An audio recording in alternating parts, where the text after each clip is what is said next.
नमस्कार दोस्तों, आज की इस वीडियो में बात करेंगे। आप लोग को बताना जाएगा कि अगर आप लोग चेक बाउंस केस के नए कानून से संबंधित अगर इंटरेस्टेड है, जानना चाहते हैं, तो दोस्तों आज की इस वीडियो में आप सभी लोग को स्वागत है। दोस्तों आज की इस वीडियो में ये बताया जाएगा कि अगर कोई डायरेक्टर है, वो अपनी पर्सनल बकाया के लिए, निजी बकाया के लिए, वो किसी कंपनी का जिसका डायरेक्टर है उस कंपनी का चेक इशू करता है, तो अब ऐसे कंडीशन ये आता है कि ऐसे कंडीशन में अगर चेक बाउंस हो जाता है तो डायरेक्टर को सज़ा दिया जाएगा।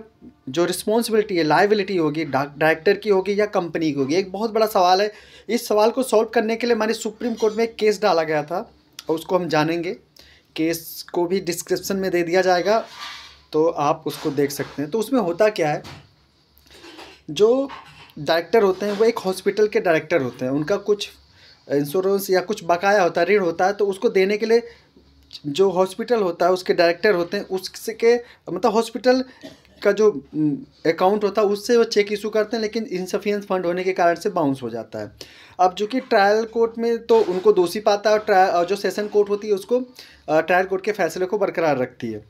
लेकिन जो हाई कोर्ट होता है उस केस को पलट देता है। उसके बाद में मामला वही नहीं रुकता, मामला वो यहाँ पे सुप्रीम कोर्ट में आता है। तो सुप्रीम कोर्ट में जो कंप्लेनेंट होता है वो कहता है कि भाई हमने इसलिए इस केस को क्या नाम है इसमें, उसमें होता क्या है, वो कंपनी जो होती है, जो हॉस्पिटल होता है उसको पार्टी नहीं बनाते, केवल जो डायरेक्टर होते हैं उनको पार्टी बनाकर और नोटिस किया जाता है।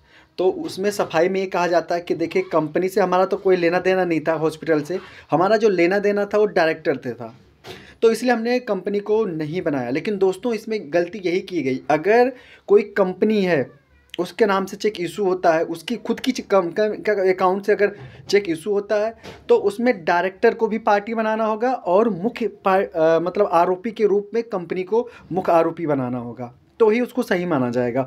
और इसी चीज़ को माने सुप्रीम कोर्ट सही ठहराती है। सुप्रीम कोर्ट द्वारा कहा जाता है कि देखिए ऐसा है, क्योंकि जो चेक इशू हुआ है वो जो हॉस्पिटल है, कंपनी है, कंपनी के अकाउंट का इशू हुआ है, ना कि डायरेक्टर के। अब चूँकि उसका संचालन डायरेक्टर करता है, तो फिर उसमें कंपनी भी उसके लिए लायबिलिटी कंपनी की भी बनती है, रिस्पॉन्सिबिलिटी बनती है, उसको नकारा नहीं जा सकता। इस कहते हुए जो सुप्रीम कोर्ट था उस केस को खारिज कर दिया गया माननीय सुप्रीम कोर्ट द्वारा।